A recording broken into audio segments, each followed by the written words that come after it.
Hola, José. Hola, buenas noches. Un placer volverte a tener de nuevo porque es la segunda vez que volvemos a contactar contigo, lo cual para mí es un gran placer. Te vuelvo a presentar para los que no tuvieron oportunidad o ocasión de ver la primera entrevista. José Antonio Guijarro, Sí, es licenciado en Filología Española, ¿vale? sí. Colaboras con Radio... Sí, en la noche de Andrómeda. Exacto, en la noche de Andrómeda. La noche de Andrómeda. Exacto. Y bueno, y un gran investigador, un apasionado de la investigación. Ujú. ¿Me dejo algo en el tintero? No, básicamente eso, sí. Bueno, también soy profesor. Vale.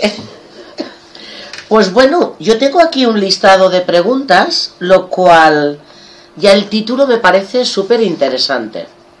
Ujú, sí que lo es, sí. Realidad y mente. Correcto. ¿Vale? Pues vamos a empezar lo que sería la primera pregunta. ¿Qué concepto tienes tú por realidad? Ujú.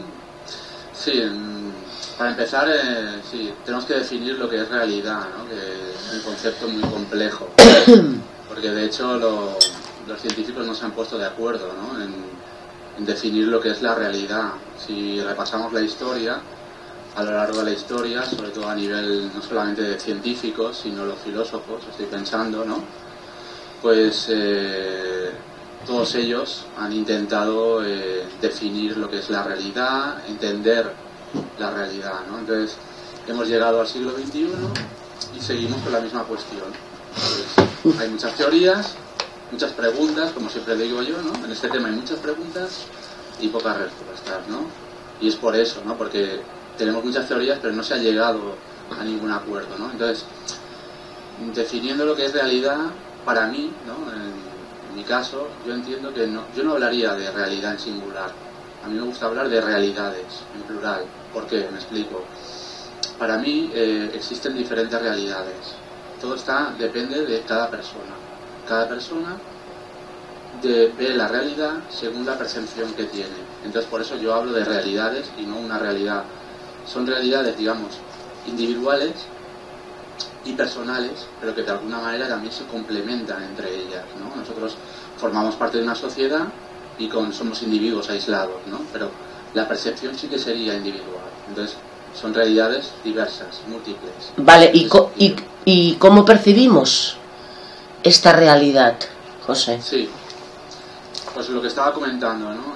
Como nosotros la percibimos individualmente, es nuestro cerebro el que transforma lo que recibimos, toda la información que recibimos a través de los sentidos, ¿vale? Vista, oído, gusto, olfato, tacto, ¿no? Son los 5 sentidos básicos, ¿no? La recibimos, ¿no? A través de esos sentidos y la transformamos dentro de nuestro cerebro, ¿vale? A través de esos sentidos. Entonces por eso digo que cambia esa percepción, ¿no? En función de cómo la vemos nosotros. Aparte de los sentidos que he dicho, también últimamente los científicos también hablan de unos sentidos que estarían dentro, digamos, relacionados con nuestro organismo, sentidos con estados internos de nuestro organismo. Por ejemplo, se habla de... Por ejemplo, por favor. Sí, se habla de termocepción, ¿vale? Eso sería otro sentido interno. La termocepción, como su propio nombre indica, es la percepción de la temperatura. Podemos percibir si hace calor o hace frío. Vale. En este sentido. Termocepción. Otro sería la nocicepción. La nocicepción es la percepción del dolor. Podemos percibir el dolor. Ese sería el sentido del dolor. Nocicepción. También los científicos hablan de la propiocepción. La propiocepción es un sentido muy interesante porque esto ya entroncaría, digamos, con el propio cuerpo, nuestro propio cuerpo. Es digamos, la percepción de nuestro cuerpo, del conocimiento que tenemos de nuestro cuerpo y de las diversas partes del cuerpo, ¿vale? Eso sería la propiocepción. Luego hay otro que se llama equilibriocepción, que ese es el del sentido del equilibrio, muy importante también para todo lo que es el aparato locomotriz. Y luego por último últimamente también se habla de un sentido, ¿no? Se está investigando, que sería el sentido de alerta. Es un sentido que nos avisaría, ¿no?, ante un determinado peligro. Estos sentidos, digamos, que serían extras. Aparte de los 5 clásicos que he comentado antes, pues serían ya sentidos como ya extras e internos del cuerpo, ¿no? Y a través de esos sentidos percibiríamos la realidad en su conjunto. Entonces, si la realidad está en nuestro cerebro, sí, ¿vale? Claro, si se captan los sentidos, las personas con problemas físicos o psíquicos, sí, como puede ser un ciego, por ejemplo. Claro, sí. Sí, no, ellos, claro, perciben de hecho la realidad de otra manera. Porque, bueno, en principio la realidad, una persona, digamos, normal, con sus 5 sentidos, y aparte de estos que he comentado, pues hay una serie de factores que condicionan nuestra percepción de la realidad. Esos factores pues vendrían a ser la experiencia, el sexo, por ejemplo, la religión, las creencias. Claro, todo esto es como una mochila que llevamos todos encima y que nos hace ver el mundo, percibir el mundo de una determinada manera, según nuestra propia experiencia y todo lo que he dicho esto. Entonces, claro, una persona, lo que estabas comentando, en caso de personas con minusvalías físicas o psíquicas, ¿no?, pues claro, la percepción cambia. ¿Por qué? Porque ya no tienen todos los sentidos, carecen de algún sentido o bien tienen alguno alterado. En el caso, por ejemplo, que comentabas de las personas invidentes o sordas, carecen, por ejemplo, de vista y oído, con lo cual, claro, el tacto, les falta una percepción en conjunto de la realidad. Es una percepción, digamos, incompleta. También puede darse el caso de lesiones o enfermedades. Entonces, en este caso, afectarían también a los sentidos. Estoy pensando, por ejemplo, si tienes una lesión en la glándula pituitaria es la que se encarga de detectar y procesar los olores, ¿vale? Está relacionada directamente con el olfato. De manera que una persona que tiene la glándula pituitaria dañada tendría serios problemas para oler, para percibir los olores. ¿Qué pasa? Pues, por ejemplo, en el caso de las flores, ¿vale?, esta persona sería incapaz de saber el aroma que tienen las flores, con lo cual también sería incapaz de distinguir las flores, porque le faltaría la información del aroma. Podría distinguirla, digamos, visualmente, pero a nivel de aroma, en cuanto a que hubiera flores parecidas, similares, le costaría reconocerlas por el tema del aroma, del olfato. Y en el caso, por ejemplo, que hemos hablado de personas con minusvalías o con problemas psíquicos, ¿vale?, en el caso de estas personas, pues pongo el ejemplo de la anorexia. Las personas que tienen anorexia lo que tienen es una visión distorsionada de su propio cuerpo. Y entonces, claro, ellas se perciben como obesas cuando en realidad están extremadamente delgadas. ¿Vale? En este caso no sería una carencia de sentido, sino un sentido que tiene, el de la vista, pero que está deformado, distorsionado o alterado. Entonces,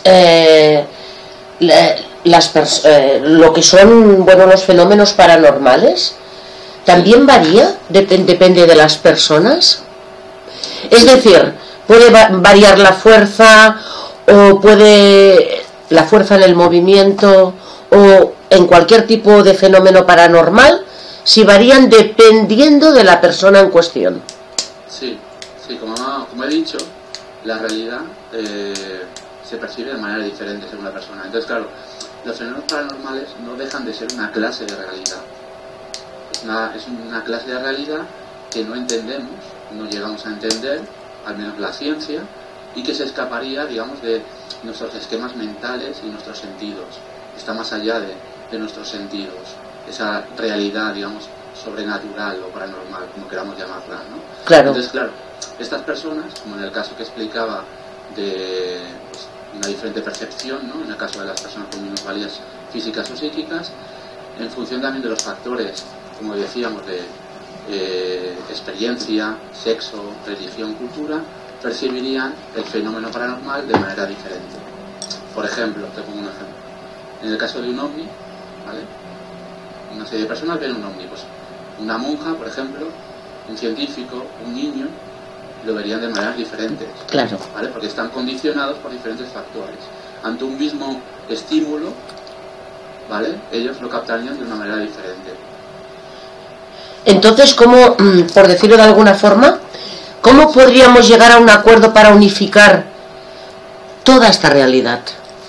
Sí, claro, el problema es lo que te decía, ¿no? Claro, somos individuos, pero vivimos en una sociedad y eso no nos lo quita nadie. De manera que, claro, la ciencia, que es la que se ha encargado siempre de estos temas, ¿no? Desde hace tiempo pues ha diseñado, ha establecido sistemas para medir la realidad, para cuantificarla, medirla, definir las cosas, lo que son las cosas y medirlas. Entonces, en este sentido, disponemos de herramientas muy precisas para representar todo lo que nos rodea. Pero claro, el problema es ese, ¿no? De que la percepción cambia. Entonces, claro, nos hemos puesto de acuerdo en ese sentido, pero claro, seguimos teniendo el mismo problema, ¿no? Si yo, por ejemplo, te digo a ti, supongamos que vamos a describir a una persona, ¿vale? Pues podríamos ponernos de acuerdo en decir, vale, esa persona tiene los ojos de un color, tiene el cabello también de un color, es alta, es baja, el peso más o menos, podríamos venir a decir cuánto pesa, o en todo caso la constitución. Quiero decir, hay una serie de factores que son objetivos, porque son más bien físicos de una persona. Más definibles. Pero, siguiendo ese mismo ejemplo, supongamos, estamos describiendo a la persona, imagínate, no es mi caso, pero imagínate que yo soy daltónico, ¿vale? Si yo soy daltónico, sabemos todos que el daltonismo es una alteración en la visión de los colores. Los daltónicos interpretan los colores de otra manera, los ven de otra manera, de hecho los confunden. No saben distinguir los colores y confunden los colores. De manera que yo, si estamos describiendo a una persona, podría no estar de acuerdo contigo por culpa de mi daltonismo, ¿vale? O sea que esos factores también influyen a la hora de, incluso aunque tengamos unas herramientas para medir la realidad, también nuestras propias condiciones físicas, o ya no solo mentales, podrían interferir en esa percepción de la realidad. Incluso si nos vamos ya a una definición más subjetiva, podríamos decir, pues incluso, pues nada, mira, esta persona me parece muy simpática, ¿no? Porque tiene los ojos muy vivos. Claro. Y quizás tú dijeras, pues a mí como que me da tristeza estos ojos. Claro, porque eso ya serían, digamos, valoraciones, digamos, subjetivas, lo que tú dices, más relacionadas con las emociones y los sentimientos. Entonces ahí ya es un campo ya más complicado, porque ahí ya no tenemos herramientas a las que asirnos, ¿no? Ya sería una cosa más de emociones y sentimientos, y eso sí que depende totalmente de la persona. Ahí sí que variaríamos en cuanto a la percepción de la persona. Pero solamente lo que es ya lo físico, fíjate que ya, incluso lo que te decía, no solamente una persona, una mesa mismo. Porque una persona, vale, tiene más factores que pueden variar, pero una mesa es una tabla con 4 patas, simplemente. Pues incluso en una mesa podríamos más o menos ponernos de acuerdo, pero seguramente habría matices diferentes sutiles, ¿sabes? Esas diferencias son sutiles, pero que a la vez son importantes en la descripción de un objeto. Y seguramente tú y yo, ante la misma mesa, no la veremos igual, ¿sabes? Entonces es curioso todo esto. Entonces, ¿cómo podríamos entrenar nuestra mente para crear nuestra propia realidad? Sí, eso es un tema importante, ¿no? De entrenar la mente. Eso se consigue, o sea, cómo transformar la realidad. Claro, la idea básica es cómo nosotros, el ser humano, puede transformar la realidad para conseguir lo que desea. Es decir, cambiar la realidad a favor nuestro. Según teorías que se han diseñado, como por ejemplo el la neurocuántica, de la que voy a hablar ahora seguidamente, pues esto se podría hacer, ¿vale? Siempre me gusta recordar una cita de un psiquiatra, José Miguel Gaona, no sé si lo conoces o sí. lo conocerán nuestros oyentes. Esperemos que sí. Sí, José Miguel Gaona es colaborador, como sabemos, del programa de televisión Cuarto Milenio. Y es un conocido y también prestigioso psiquiatra que ha publicado varios libros, ¿vale? Tiene uno muy interesante, Al otro lado del túnel, que también si no lo habéis leído os lo recomiendo, que habla sobre las experiencias cercanas a la muerte. Bueno, pues José Miguel Gaona, él pues investiga todo lo que es la realidad desde sus diversos aspectos, ¿no? Y él viene a decir esto, ¿no? Que somos lo que realmente, o sea, en realidad somos lo que vemos. La realidad es tal como nosotros la percibimos, viene a decirnos, ¿no? Que somos nosotros los que creamos la realidad con nuestra percepción, que es lo que yo te venía a decir desde el principio, cuando me has preguntado ¿qué es la realidad para ti? Pues José Miguel Gaona me viene a dar la razón en ese sentido, ¿no? Es decir, somos nosotros como seres humanos, con nuestro cerebro, con nuestros sentidos, los que creamos, transformamos esa realidad, que sin nosotros no existiría. Que esto es lo bueno del caso, porque todo esto viene a decirnos eso, que la realidad, todo lo que nos rodea, en realidad solamente existe dentro de nuestro cerebro. Eso es todavía un pensamiento más revolucionario, si lo vamos a pensar, ¿no? De todo lo que nos rodea, en realidad solamente existe dentro de nuestro cerebro. De hecho, podríamos decir que tampoco podríamos asegurar que existe lo que nos rodea, porque si solamente está en nuestro cerebro, claro, podría ser simplemente una representación mental. Exacto, una proyección mental. Una proyección, un esquema, pero que en realidad no. Entonces, ni siquiera podemos asegurar que existe la realidad. Es lo que te decía, ¿no? Cuando hablaba al principio de la realidad, ¿existe, no existe? ¿Qué es la definición? Pues ahí hay una complejidad, ¿no? O cuando hablamos del fenómeno paranormal, ¿no? De la complejidad, ¿por qué viene? Porque hay múltiples percepciones de la realidad. Claro, como tenemos múltiples percepciones de lo que es la realidad, los fenómenos, es muy difícil definirlos. ¿Vale? Háblame un poquito de la neurocuántica. Sí. Sí, la neurocuántica, como te he dicho, esto viene del siglo pasado, en realidad. Todo arranca, digamos, de dos científicos, cada uno en su campo. Uno es un psicólogo, un psicoanalista, ¿vale? Que es Carl Gustav Jung, que supongo que algunos lo conoceréis, los que estén, digamos, versados en la psicología. Es uno de los pioneros de la psicología moderna, Jung, junto con Freud, ¿vale? Era un discípulo de Freud. Sí. Se conocían, de hecho, y compartieron, digamos, conocimientos, ¿no? Pues Jung, junto con un físico, Wolfgang Pauli, también muy conocido en el ámbito de la física, para los que sepan de ciencia o les guste la física, lo conocerán. Pues Pauli y Jung, juntos, digamos que establecieron las bases con sus investigaciones de lo que es la neurocuántica. Interesante. Entonces, la neurocuántica, para definirla de alguna manera, sería eso, la unión entre lo que hemos dicho, neurología, por un lado, ¿vale? Lo que es psicología aplicada al cerebro, y luego la física, en su especialidad de física cuántica. De ahí viene el nombre, neurocuántica. Sería la unión. Una unión que, si lo vamos a pensar, es un poco estrambótica, ¿no? Pero que en realidad funciona, ¿no? Porque campos tan dispares del conocimiento, como es la psicología y la física, ¿no? Que la física sería una ciencia, digamos, muy ortodoxa, y la psicología no tan ortodoxa en ese sentido, se unen para crear esta nueva disciplina, que lo que nos viene a decir es eso, lo que estoy diciendo, que podemos transformar la realidad, el ser humano puede transformar y crear la realidad según sus pensamientos y deseos. La clave, según la neurocuántica, estaría en la sincronicidad. Bien. Y si quieres ahora te explico cómo funciona el tema. Sí, por favor, interesante. La sincronicidad, lo que quiere decir es sincronizar mente y materia. Materia, se entiende por materia la realidad. Cuando el ser humano es capaz de unir, sincronizar se viene a referir a unir en el mismo espacio y tiempo lo que es su mente, cerebro, llámale si quieres desde el punto de vista científico, la mente y la materia, que sería la realidad que nos rodea, y entonces conseguimos esa sincronicidad, y eso nos hace que dominemos la materia. La mente domina la materia y no al revés, la materia la mente, que es la idea de la neurocuántica. Claro, entonces, que nosotros podamos dominar. Cuando pensamos en un objeto, podríamos contactar con una especie o con la energía que compone a ese objeto en cuestión.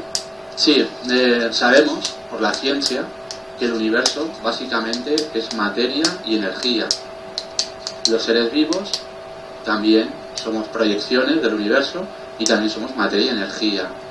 Y También, por ejemplo, hay objetos que no son seres vivos, como por ejemplo el planeta Tierra, aunque hay teorías que dicen que está vivo, ¿vale? Pero bueno, yo me baso en lo que es la ciencia, ¿no? El planeta Tierra también desprende energía en forma de campos electromagnéticos, de manera que no se puede descartar que los objetos también transmitan energía. Entonces, respondiendo a tu pregunta de si podemos con el pensamiento llegar a esa energía interior, yo tampoco lo descarto. O sea, es posible que los objetos contengan o sean alguna clase de energía interior y que se pueda contactar. Lo que pasa es que, claro, esto me hace pensar, por ejemplo, en la telepatía. La telepatía no está reconocida todavía por la ciencia. La telepatía, como sabemos, es la comunicación entre seres humanos a nivel de pensamiento, sin palabra, digamos, a nivel de pensamiento. Esto entre seres humanos no está todavía demostrado científicamente. Entonces, claro, entre un ser humano y un objeto, aún menos. Lo cual yo no me niego a pensar que sea posible. Solamente digo que de momento la ciencia no lo ha demostrado, pero es posible, es posible. E incluso, volviendo a la realidad, las personas que captamos energía, que percibimos otras entidades, pues si estás al lado de una persona a la cual no las capta, la realidad es totalmente diferente, porque claro, no es materia palpable. Sí, sí. Pero en cambio visualmente hablando sí. Claro, porque sería más bien energía, lo que comentaba, ¿no? La distinción entre materia y energía. De hecho, la neurocuántica, volviendo a la neurocuántica, lo que viene a decir es eso, que todas las personas tenemos una energía interna. Cuando habla de sincronicidad, dices, bueno, muy bien, sincronizamos mente, lo que he dicho, y materia. Pero claro, la clave de la cuestión, aparte de la sincronicidad, es cómo lo hacemos. Porque sí, es muy bonito decir, no, yo sincronizo mente y materia, pero ¿cómo lo hago? ¿Cómo puedo hacerlo? Entonces lo que nos viene a decir la neurocuántica es eso, que lo que tenemos que hacer es utilizar esa energía interna que nos permite transformar la realidad. ¿Cómo se haría? Pues bueno, hay diferentes técnicas, ¿no? Lo que nos habla es, por ejemplo, también de la mente particular. Nos habla de neurocuántica, lo que hay que hacer es, nuestra mente particular tiene que entrar en conexión con la mente colectiva o universal, que se llama. La mente colectiva universal, que los psicólogos lo llaman el inconsciente colectivo. Eso quizás nos sonará más, ese término, ¿no? El inconsciente colectivo. Cuando tú te unes persona individual, a ese colectivo a nivel de mente, lo que decía antes, el individuo forma parte de una sociedad, pues lo mismo, nuestra mente individual se debe conectar con la mente colectiva, y entonces es cuando empezamos a transformar la realidad. Tiene que haber esa conexión. Y eso también está relacionado, según la neurocuántica, con lo que se llama el efecto mariposa.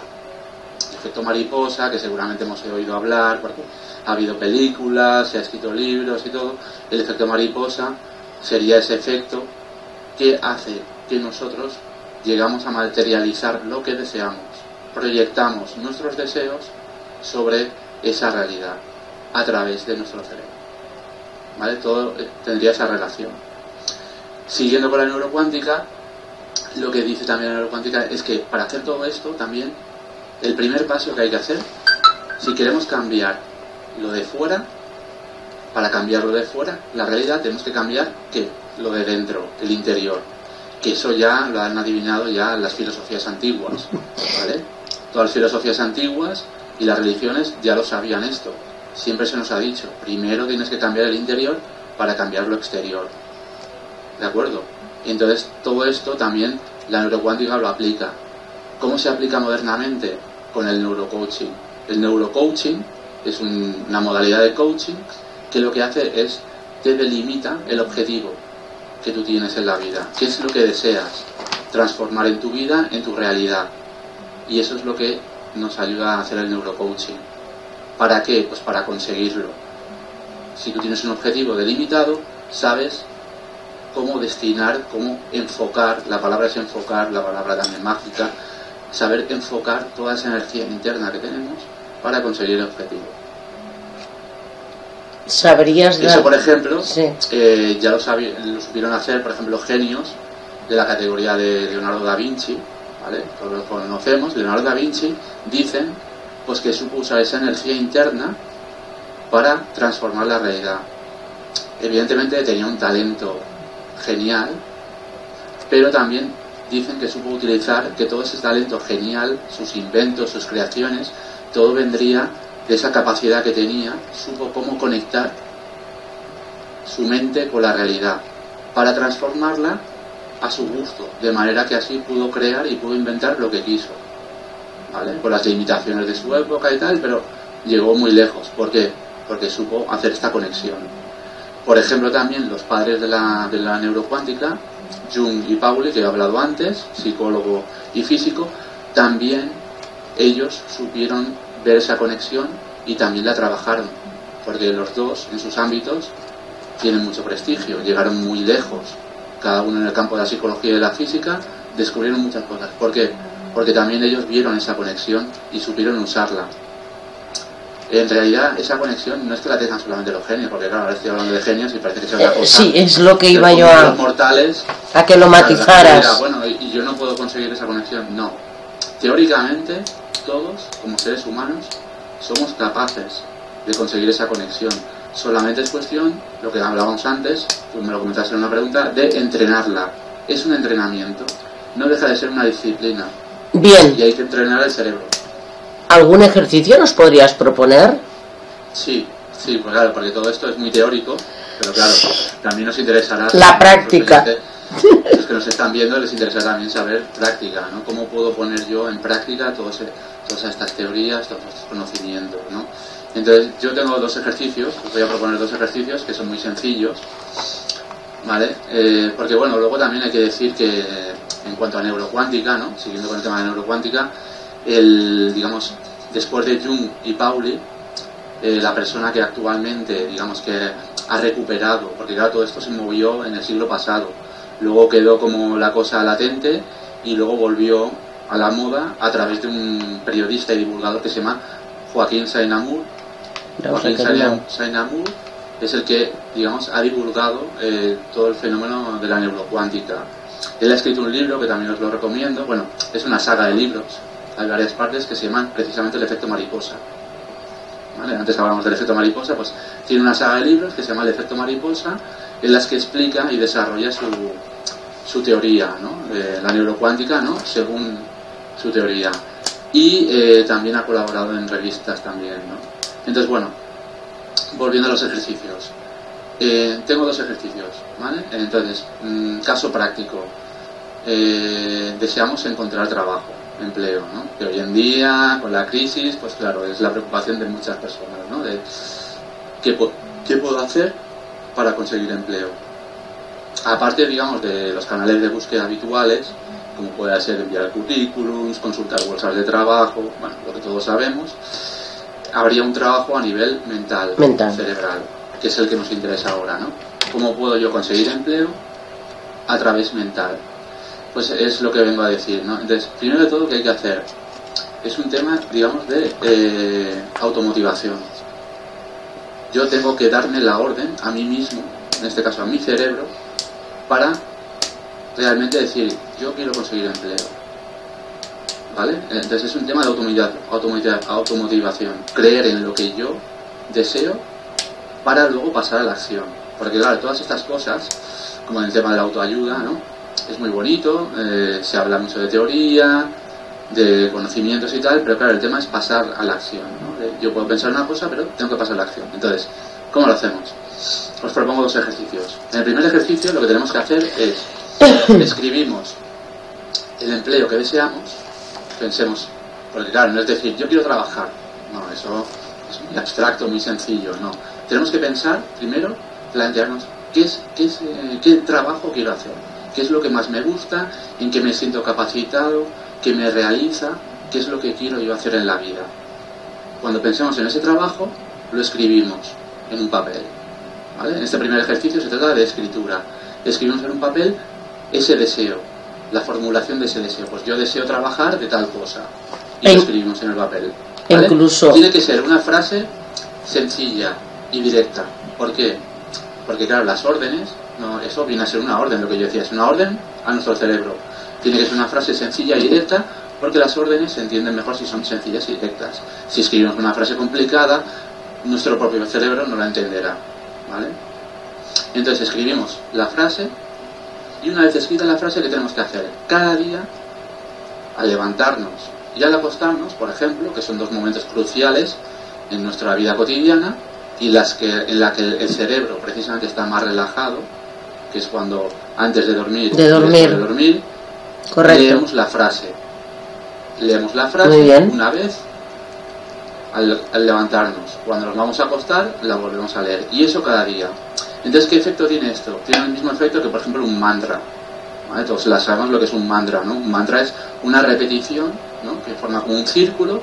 Pues nosotros vamos formando un círculo con ese deseo, ¿vale? Que sería la frase con el deseo de encontrar un determinado empleo. Ese sería un primer ejercicio. Incluso yo apuntaría que tuviéramos bastante cuidado con las palabras que ponemos, sí, si me permites, sí. Porque incluso si tú dices voy a buscar trabajo, obviamente te vas a pasar toda la vida buscando trabajo. Claro, pues un problema. Y eso es muy típico, ¿eh? Si te fijas, estoy buscando trabajo, pues ala, busca. Sí, no sé que lo dijo, es una frase famosa también. Se dice mucho, ¿eh? Que ten cuidado con lo que deseas, porque se puede cumplir, ¿no? Entonces, lo que tú dices, a la hora de formular un deseo, sobre todo si es por escrito, hay que tener cuidado lo que tú dices con las palabras. Las palabras, al fin y al cabo, y yo que soy filólogo, pues eso siempre lo digo, las palabras tienen poder. Muy bien.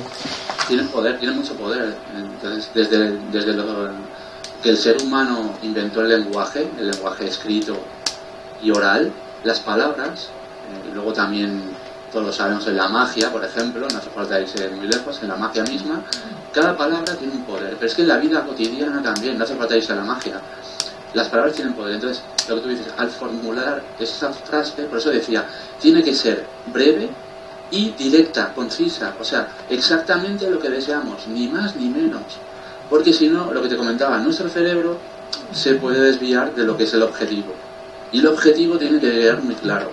Y este ejercicio precisamente es para eso, para que el mantra, este que digo, se repita en nuestro interior de manera muy concreta, sin posibilidad de errores ni dudas, ¿vale? Ese sería el primer ejercicio. El segundo ejercicio es similar. Lo que pasa es que el segundo ejercicio, en lugar de ser escrito, es oral. Entonces, ¿qué tenemos que hacer? Pensamos lo mismo en una frase concreta, concisa, sobre el empleo. Seguimos con el empleo. ¿Qué queremos conseguir? Sí, ya que estamos en la crisis, pues seguimos con ese deseo, ¿no? El empleo que queremos conseguir, pero en este caso lo grabamos. Y lo bueno que tiene que lo grabamos con nuestra propia voz. ¿Me estás diciendo de grabarlo? Sí, grabarlo, por ejemplo, con un móvil. Vale. Los móviles que tenemos ahora de última generación, los smartphones, todos lo sabemos, tienen aplicaciones, o el mismo móvil tiene una función para poder grabarnos. Y si no, con una grabadora al uso. El caso es grabarnos con nuestra propia voz. Grabar la frase. Simplemente la frase esta, corta y concisa. Deseo trabajar de tal cosa. La grabamos y lo mismo que hemos hecho en el ejercicio anterior. Al acostarnos y al levantarnos cada día, en lugar, digamos, de leer, lo que haremos es escuchar. Nos ponemos, le damos al play y escuchamos esa grabación. ¿Qué es lo bueno que tiene esto? Que es nuestra propia voz la que nos da la orden. Recordemos que estábamos hablando que son órdenes directas a nuestro cerebro. Al ser una orden con nuestra propia voz, en este caso, este ejercicio es más directo que el anterior. El anterior, al ser escrito, claro, aunque lo hemos escrito nosotros, podría escribirlo cualquier persona.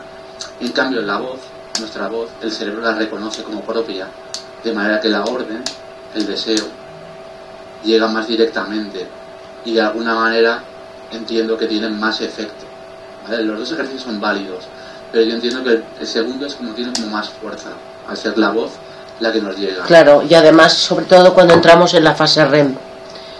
Claro.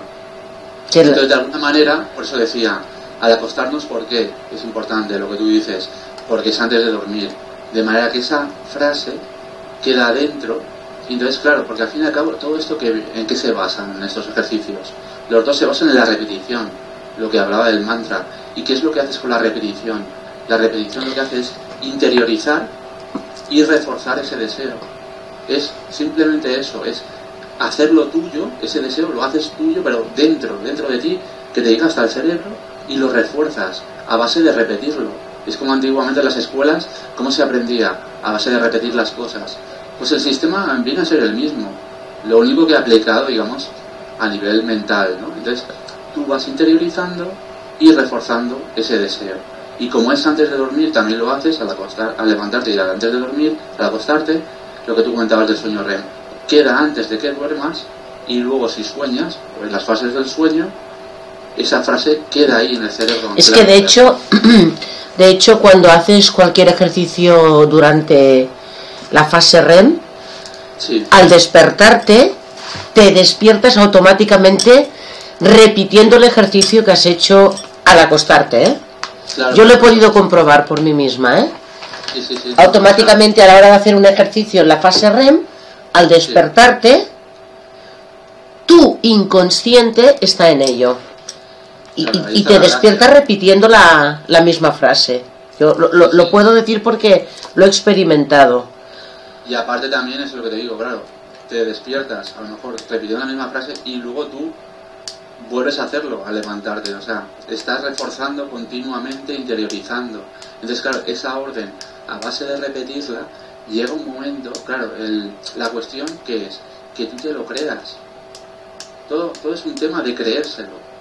El momento en que tú te lo crees, lo que deseas, es cuando tú pones todos tus medios para pasar a la acción. Y esa acción sí que es la que transforma la realidad.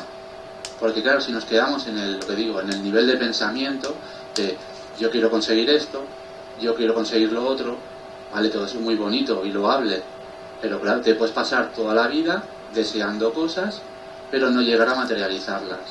Y el tema es ese, creérselo, automotivación, lo que decía, automotivación. ¿Qué es automotivarse? Creerse lo que tú deseas, simplemente. Todo a través de un objetivo bien definido. O sea, el tema es tener un objetivo bien definido en la vida, ya sea, por ejemplo, encontrar un determinado empleo, y a partir de ahí trabajar sobre eso. Entonces, vas repitiendo, vas interiorizando y pasas a la acción. Cuando tú te lo llegas a creer, pasas a la acción. Y esa acción implica transformar la realidad. De hecho, claro, mucha gente que lo confunde la neurocuántica con el pensamiento positivo. Y yo es lo que siempre digo, la neurocuántica va más allá del pensamiento positivo. Porque el pensamiento positivo es lo que estoy diciendo.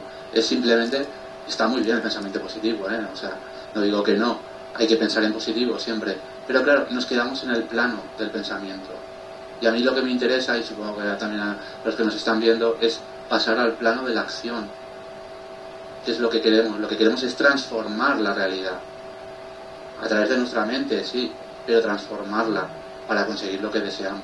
Si yo realmente quiero conseguir un determinado empleo, tengo que hacer ese paso, ¿vale? No quedarme solamente en el pensamiento. No, claro.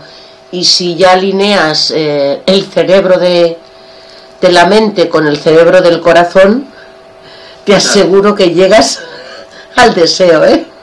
Claro. A ver, al fin y al cabo también es un tema emocional, ¿no? Pero ya te digo, la neurocuántica sobre todo trabaja, es más a nivel cerebral, ¿no? Que sería, también están implicadas las emociones. Pero bueno, es lo que te comentaba, ¿no? Es también a través de los sentidos, ¿no? Al fin y al cabo, ¿cómo construimos esa realidad? Es lo que te comentaba antes. Pues a través de los sentidos. Y eso todo son cosas empíricas, objetivas, ¿no? Objetivas en cuanto a nuestra mente, claro. Lo que te decía, ¿no? Depende de una serie de factores. Pero viene a ser, si luego a eso le mezclamos toda la carga emocional, sentimental, claro, ahí queda un conjunto pues muy complejo, muy interesante, ¿no? Y lo que me comentabas de la energía interior de los objetos pues también, ¿no? O incluso estaba pensando, por ejemplo, en toda esa energía que tenemos, destinarla, digamos, a conectar con los propios objetos. O incluso tener una visión remota, no sé si te lo has preguntado alguna vez, ¿no? De si cómo canalizar esa energía, incluso para localizar objetos. Entonces, pues bueno, lo que te comento, ¿no? Hemos dicho que los objetos pueden tener algún tipo de energía, ¿no? Si tienen energía, puede ser que de alguna manera emitan o desprendan alguna clase de rastro. Si yo puedo conectar con esos objetos, también podría conectar con ese rastro que dejan, de manera que podría tener lo que se llama una visión remota, ¿vale? Para localizar. Entonces, esto está bien porque es lo que digo, la ciencia, como quien dice, apenas ha comenzado a investigar el cerebro humano. Ya te digo, los primeros estudios vienen del siglo XIX, siglo XX, y como quien dice hoy en día, vale, hemos diseccionado el cerebro, conocemos sus zonas, las hemos nombrado, pero los científicos y los expertos en neurología te lo dirán, que apenas estamos lo que es en la prehistoria del conocimiento del cerebro. El cerebro humano tiene un potencial enorme y lo desconocemos el potencial, apenas estamos en la primera fase. Entonces, ¿qué pasa? ¿Quién nos dice que no hay una zona, alguna remota región de nuestro cerebro que tenga la capacidad de localizar remotamente objetos? Es una zona que tendríamos todos, ya digo, no estamos hablando de genios ni gente con capacidades paranormales. Estoy hablando, es ciencia. O sea, pero no la tenemos despierta o entrenada. Estaría latente. Vale. Estaría latente, como por ejemplo la capacidad de telepatía. Vale. Personalmente, yo creo que todos tenemos la capacidad. De hecho, yo creo, ya lo he escrito alguna vez, de que en un futuro el lenguaje humano no será el que tenemos hoy en día, con palabras. Será más telepático. A nivel de telepatía. De hecho, también cuando pensamos, por ejemplo, o se habla de extraterrestres, civilizaciones extraterrestres, en la ficción y tal, siempre se habla que se comunican como telepáticamente, a través de telepatía, del pensamiento, o incluso gente que ha sido abducida, o que dice que ha sido abducida, ¿no? Dice que se han comunicado con ellos a través del pensamiento. Sería telepatía. De manera que es lo que te digo, todos estas conexiones se harían a través, digamos, de pensamiento, de telepatía. Esa capacidad la tendríamos todos, pero como te digo yo, estaría dormida. Se trata, lo que decíamos antes, de entrenarla. Entrenar, ¿vale? Primero de todo, localizar qué zona del cerebro es la que tiene la capacidad y luego entrenarla con el ejercicio adecuado. Podría ser, yo no lo descarto, tampoco lo descartan algunos científicos, que tuviéramos esa zona para localizar objetos remotamente. Podría ser que tuviéramos también, yo creo, lo que te he dicho, el lenguaje del futuro, yo creo que será telepatía. Seguramente tenemos otra zona del cerebro que permite comunicarnos a través de pensamientos, y también otra zona, como hemos dicho antes, para conectar con la energía interior, a través del pensamiento, energía interior de los objetos. Porque al fin y al cabo, lo que he dicho, nosotros que somos materia, pero también energía. Si somos energía, la energía, lo que comentaba antes de la mente universal, la energía es única, es una sola y única. De manera que si somos parte de esa energía universal, por decirlo de alguna manera, el objeto, que también es energía, también formaría parte de ese continuo universal. Si estamos en el mismo continuo, nos podríamos comunicar, no es descabellado pensarlo.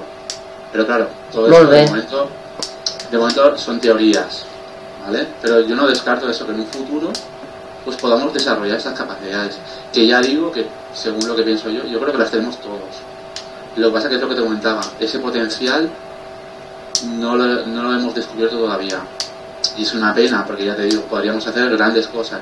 De hecho, yo creo que los seres humanos del futuro podrán llegar a hacer grandes cosas, pero ya no tanto estoy pensando a nivel paranormal, sino simplemente desarrollando el cerebro.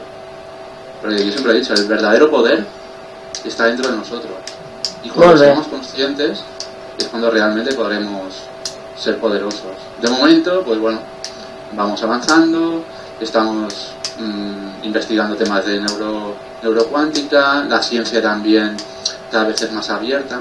Por eso, como ya te dije en la otra entrevista que lo comenté, yo siempre no soy científico, ni mucho menos, soy filólogo, pero siempre digamos que yo me decanto por el lado de la ciencia en todos los aspectos.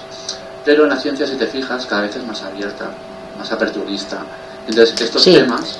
La física newtoniana ya pasó. Claro, sí. Ha pasado. Entonces, ahora se lleva más lo que es la neurocuántica, te digo.